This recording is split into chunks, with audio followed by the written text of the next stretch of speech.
Hello, everybody. Welcome to today's reading through the Bible in 365. Today we are going to be focusing on Genesis chapter 4, 5, and 6, and Matthew chapter 2. So we're going to get started in Genesis with chapter 4. Now Adam had sexual relations with his wife Eve, and she became pregnant. When she gave birth to Cain, she said, "With the Lord's help, I have produced a man." Later, she gave birth to his brother and named him Abel. When he grew up, Abel became a shepherd, while Cain cultivated the ground. When it was time for the harvest, Cain presented some of his crops as a gift to the Lord. Abel also brought a gift, the best portions of the firstborn lambs from his flock. The Lord accepted Abel and his gift, but he did not accept Cain and his gift. This made Cain very angry, and he looked dejected. "Why are you so angry?" the Lord asked Cain. "Why do you look so dejected? You will be accepted if you do what is right, but if you refuse to do what is right, then watch out. Sin is crouching at the door, eager to control you. But you must subdue it and be its master." One day Cain suggested to his brother, "Let's go out into the fields." And while they were in the field, Cain attacked his brother Abel and killed him. Afterward, the Lord asked Cain, "Where is your brother? Where is Abel?" "I don't know," Cain responded. "Am I my brother's guardian?" But the Lord said, "What have you done? Listen, your brother's blood cries out to me from the ground. Now you are cursed and banished from the ground, which has swallowed your brother's blood. No longer will the ground yield good crops for you, no matter how hard you work. From now on, you will be a homeless wanderer on the earth." Cain replied to the Lord, "My punishment is too great for me to bear. You have banished me from the land and from your presence. You have made me a homeless wanderer. Anyone who finds me will kill me." The Lord replied, "No, for I will give a sevenfold punishment to anyone who kills you." Then the Lord put a mark on Cain to warn anyone who might try to kill him. So Cain left the Lord's presence and settled in the land of Nod, east of Eden. Cain had sexual relations with his wife, and she became pregnant and gave birth to Enoch. Then Cain founded a city which he named Enoch after his son. Enoch had a son named Irad. Irad became the father of Mehujael. Mehujael became the father of Methuselah. Methuselah became the father of Lamech. Lamech married two women. The first was named Ada, and the second was Zillah. Ada gave birth to Jabal, who was the first of those who raise livestock and live in tents. His brother's name was Jubal, the first of all who play the harp and flute. Lamech's other wife, Zillah, gave birth to a son named Tubal-Cain. He became an expert in forging tools of bronze and iron. Tubal-Cain had a sister named Naamah. One day Lamech said to his wives, "Ada and Zillah, hear my voice. Listen to me, you wives of Lamech. I have killed a man who attacked me, a young man who wounded me. If someone who kills Cain is punished 7 times, then the one who kills me will be punished 77 times. Adam had sexual relations with his wife again, and she gave birth to another son. She named him Seth, for she said, "God has granted me another son in place of Abel, whom Cain killed." When Seth grew up, he had a son and named him Enosh. At that time, people first began to worship the Lord by name. Sorry, the dog is licking loudly. Chapter 5. This is, excuse me. This is the written account of the descendants of Adam. When God created human beings, he made them to be like himself. He created them male and female, and he blessed them and called them human. When Adam was 130 years old, he became the father of a son who was just like him in his very image. He named his son Seth. After the birth of Seth, Adam lived another 800 years, and he had other sons and daughters. Adam lived 930 years, and then he died. When Seth was 105 years old, he became the father of Enosh. After the birth of Enosh, Seth lived another 807 years, and he had other sons and daughters. Seth lived 912 years, and then he died. When Enosh was 90 years old, he became the father of Kenan. After the birth of Kenan, Enosh lived another 815 years, and he had other sons and daughters. Enosh, who lived 905 years and then died.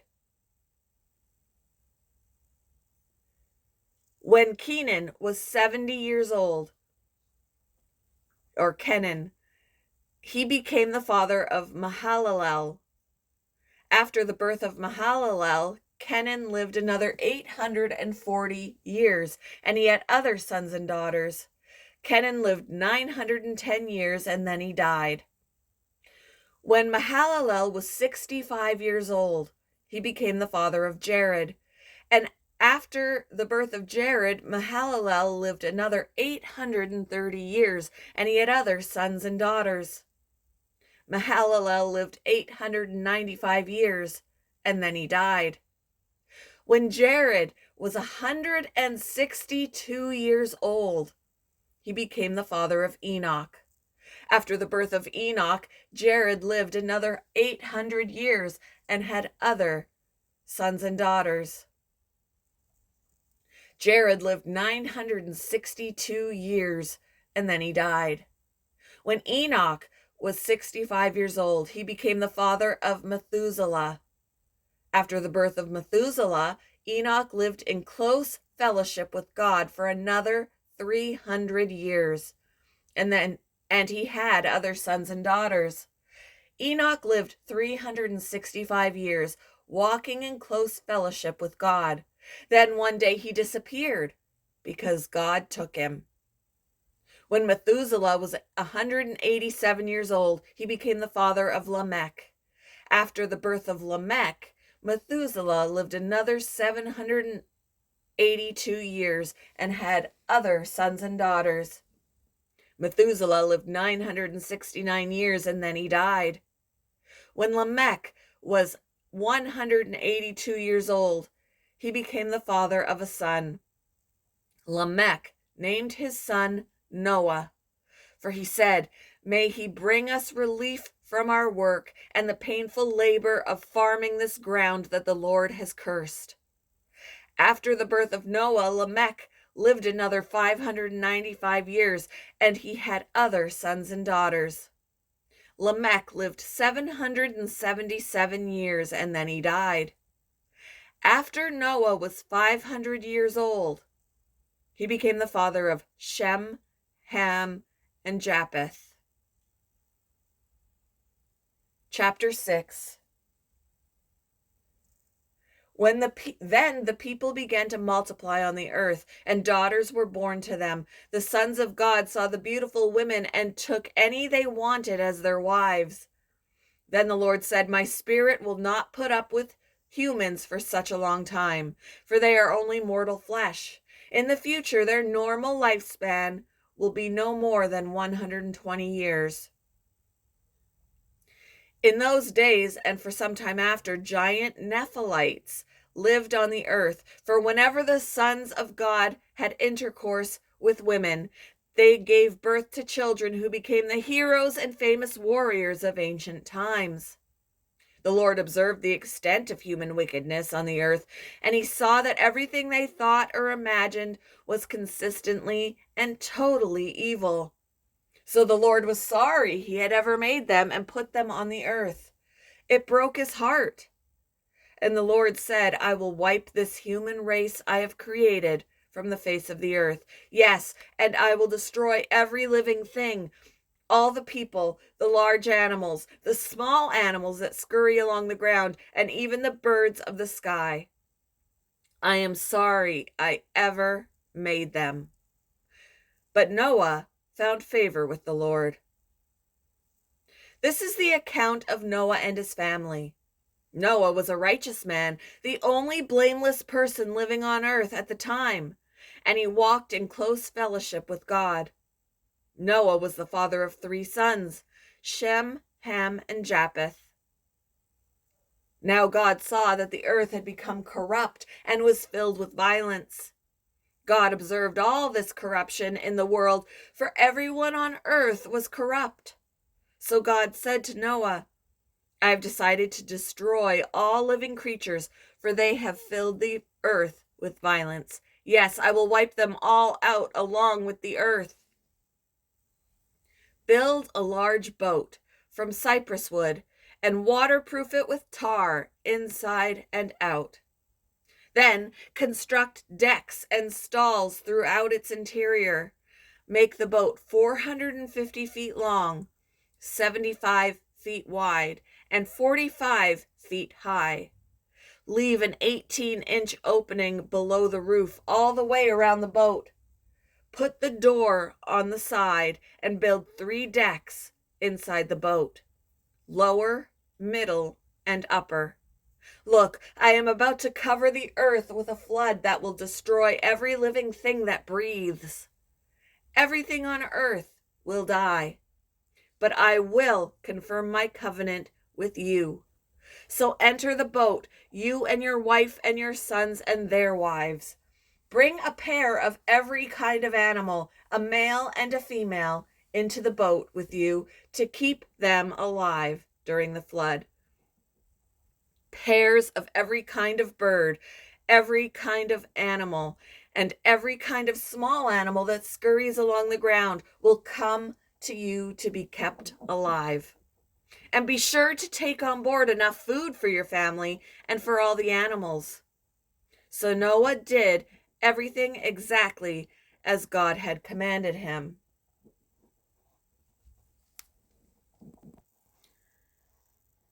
Moving on to Matthew chapter 2, and again I apologize for the dog's loud licking. Jesus was born in Bethlehem in Judea during the reign of King Herod. About that time, some wise men from eastern lands arrived in Jerusalem asking, Where is the newborn King of the Jews? We saw his star as it rose, and we have come to worship him. King Herod was deeply disturbed when he heard this, as was everyone in Jerusalem. He called a meeting of the leading priests and teachers of religious law and asked, Where is the Messiah supposed to be born? In Bethlehem in Judea, they said, for this is what the prophet wrote. And you, O Bethlehem, in the land of Judah, are not least among the ruling cities of Judah, for a ruler will come from you who will be the shepherd for my people Israel. Then Herod called for a private meeting with the wise men, and he learned from them the time when the star first appeared. Then he told them, Go to Bethlehem and search carefully for the child. And when you find him, come back and tell me, so that I can go and worship him too. After this interview, the wise men went their way, and the star they had seen in the east guided them to Bethlehem. It went ahead of them and stopped over the place where the child was. When they saw the star, they were filled with joy. They entered the house and saw the child with his mother Mary, and they bowed down and worshipped him. Then they opened their treasure chests and gave him gifts of gold, frankincense, and myrrh. When it was time to leave, they returned to their own country by another route, for God had warned them in a dream not to return to Herod. After the wise men were gone, an angel of the Lord appeared to Joseph in a dream. "Get up, flee to Egypt with the child and his mother," the angel said. "Stay there until I tell you to return, because Herod is going to search for the child to kill him." That night Joseph left for Egypt with the child and Mary, his mother, and they stayed there until Herod's death. This fulfilled what the Lord had spoken through the prophet: "I called my son out of Egypt." Herod was furious when he realized that the wise men had outwitted him. He sent soldiers to kill all the boys in and around Bethlehem who were 2 years old and under, based on the wise men's report of the star's first appearance. Herod's brutal action fulfilled what God had spoken throughout the prophet Jeremiah. A cry was heard in Ramah, weeping and great mourning. Rachel weeps for her children, refusing to be comforted, for they are dead.